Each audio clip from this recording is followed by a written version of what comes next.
some happy little place where, you know, someone's feeding you peeled grapes. That isn't what it is. It's more like victory on the honorable battlefield or something like that. Yeah, the perception that people have of ultimate success and ultimate happiness is, it seems motivated by what they don't have, rather than an understanding of what success and happiness really is. Their idea is that one day I'm going to go and I'm going to be in my golden years and I'm just going to be able to sit around and do nothing and tell everybody to fuck off. You won't be happy at all. I talked to one of the people that I was working with who had a vision for retirement. I said, well, what's your vision for retirement? Well, I see myself in the beach, you know, some tropical country drinking margaritas. And I thought, first, that's not a plan. That's a travel poster. It's like, okay, let's walk through this. All right, so you go down to this tropical country and you go sit on the beach and you have a margarita. It's like, okay, well, how many margaritas? Like 10? Okay, so you're going to do that, what, you're going to do that for 6 months? You'll be dead. Yeah, well, you'll be this, like, pathetic, sunburned, like... Fat. Yeah, unhappy, hungover, cirrhotic. In pain. Yeah, it's like, that's your vision. Dehydrated. So how long can you have a margarita on a beach? Like, maybe you can do that once every 6 months for, like, 10 minutes, something like that. It's not a vision.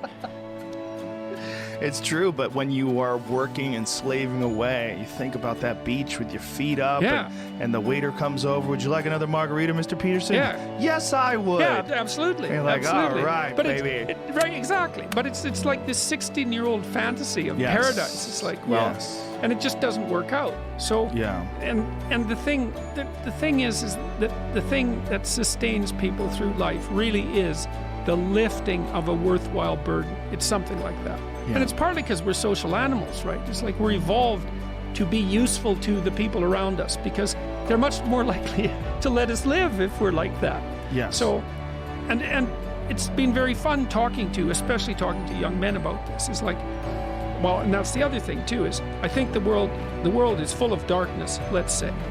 And we could say each of us have a little bit of light. And if we release that light, if we let it shine properly, Christ, it's too cliche to go on with in some sense, but the world is a lesser place if you do not reveal from within yourself what you have to reveal.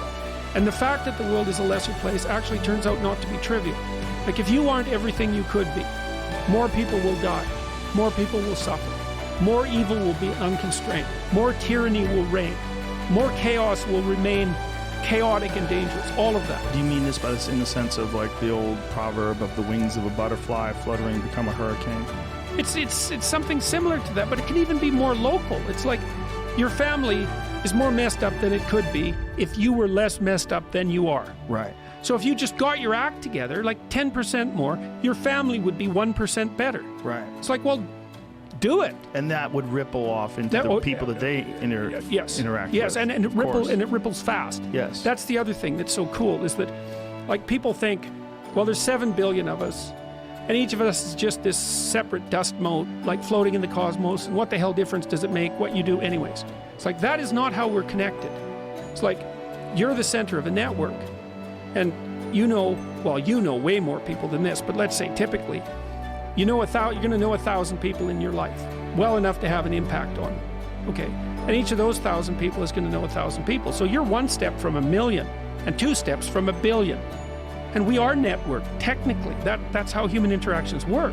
And you might say, well, of course, it's that underestimates the degree to which there's systemic oppression, et cetera, and the vagaries of fate. It's like it doesn't underestimate it. It's not the point. The point is your best strategic position is, how am I insufficient and how can I rectify that?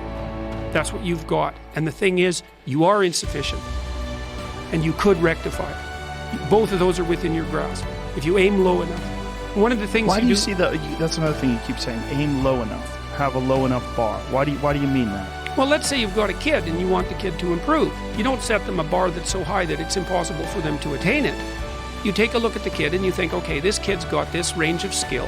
Here's a challenge we can throw at him or her that exceeds their current level of skill, but gives them a reasonable probability of success. And so, like I'm saying it tongue-in-cheek to some degree, it's like, but I'm doing it as an aid to humility. It's like, well, I don't know how to start improving my life. Someone might say that. And I would say, well, you're not aiming low enough. There's something you could do that you are regarding as trivial that you could do, that you would do, that would result in an actual improvement. But it's not a big enough improvement for you, so you won't lower yourself enough to take the opportunity.